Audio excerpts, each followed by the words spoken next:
Hello friends, good morning. कैसे हैं आप सभी। तो आज हम एलएफटी पढ़ने वाले हैं, लीवर फंक्शन टेस्ट। तो उसका हम नोट्स मैंने बनाया है, नोट्स हम देखेंगे। तो लीवर हमारी बॉडी की सबसे लार्जेस्ट ग्लैंड है, ओके, जो कि हमारी बॉडी में विभिन्न कार्य करती है और यह शरीर की विभिन्न क्रियाओं को भी संतुलित रखती है। फंक्शन ऑफ लीवर, यह हमारे शरीर के विभिन्न छोटे छोटे अणुओं को तोड़ने का यानी कि ब्रेक डाउन का कार्य करती है।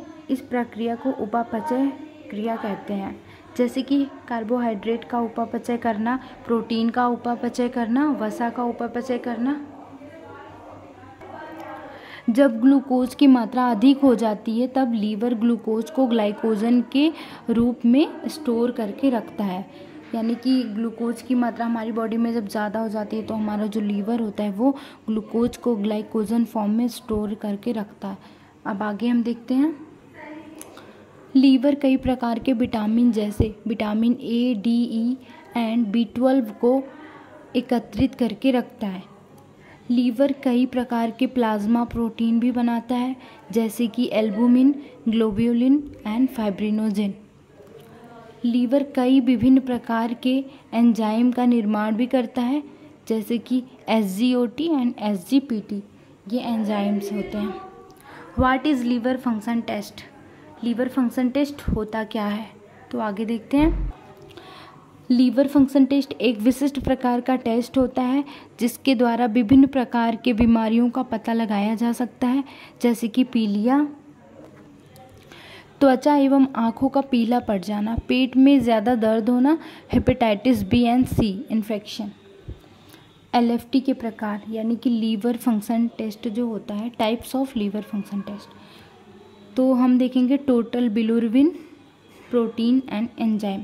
तो हमारा जो टोटल बिलिरुबिन होता है उसमें होता है डायरेक्ट बिलिरुबिन, इनडायरेक्ट बिलिरुबिन, और प्रोटीन हमारा जो होता है एल्बुमिन होता है, ग्लोब्यूलिन होता है, एंड हमारा जो एंजाइम होता है AST, ALP, GGT, ओके, 3 होते हैं।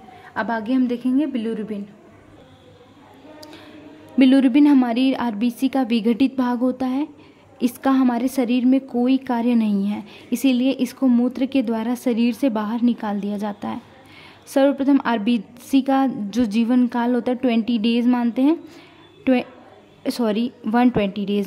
120 डेज के बाद RBC टूटने लगती है, ओके। वो किस फॉर्म में होती है उसको आगे हम देखते हैं। तो गाइस, हमारी जो मैंने बोला था, हमारी जो RBC का जीवन काल होता है 120 डेज होता है, उसके बाद वो RBC 120 डेज बाद टूटने लगती है। तो यह सबसे पहले बिलिवर्डिन का निर्माण करती है। जो RBC हमारी टूटती है वो पहले बिलिवर्डिन का निर्माण करती है, उसके बाद जो कि हरे कलर की होती है, उसका जो कलर होता है ग्रीन होता है। अब यह बिलिवर्डिन और छोटे भाग में टूटती है। जो हमारा मतलब हमारा जो RBC टूटा बिलिवर्डिन में, बिलिवर्डिन जो हमारा होता है और भी छोटे टुकड़े में टूटता है, तो उसे जो हमारा टूट कर बनता है वो बिलिरुबिन बनता है। तो बिलिरुबिन का जो निर्माण, ये बिलिरुबिन का निर्माण कर लेती है। यह बिलिरुबिन पीले कलर की दिखाई देती है और यह मूत्र के साथ मिलकर मूत्र को पीले कलर में बदल देती है। तो हमारा जो यूरिन होता है उसका अगर कोई पूछे पीला कलर क्यों होता है, तो हम यही बताएंगे। हमारी जो जैसे हमारी RBC हुई, हमारी RBC का लाइफ टाइम 120 डेज हुआ, तो 120 डेज में कंप्लीट होने के बाद हमारी RBC जो टूटती है तो वो बिलिवर्डिन में टूटती है।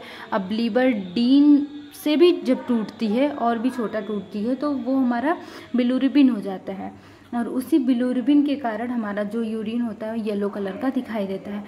अब देखेंगे टाइप्स ऑफ बिलिरुबिन, मतलब बिलिरुबिन के प्रकार। बिलिरुबिन को 3 भागों में डिवाइड किया गया है। फर्स्ट हमारा होता है total bilirubin, second direct bilirubin, third indirect bilirubin. हम देखेंगे कि हमारा जो टोटल बिलिरुबिन का नॉर्मल रेंज हम देखेंगे, direct bilirubin and total.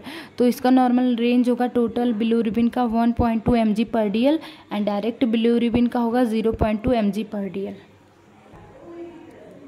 Total bilirubin में डायरेक्ट बिलिरुबिन घटाने पर, मतलब हमारा जो मान लीजिए हमारा टोटल बिलिरुबिन हुआ और हमारा जो डायरेक्ट बिलिरुबिन है, टोटल में से डायरेक्ट घटाने पर हमारा जो निकल के आता है वो इनडायरेक्ट बिलिरुबिन निकलता है, ठीक है।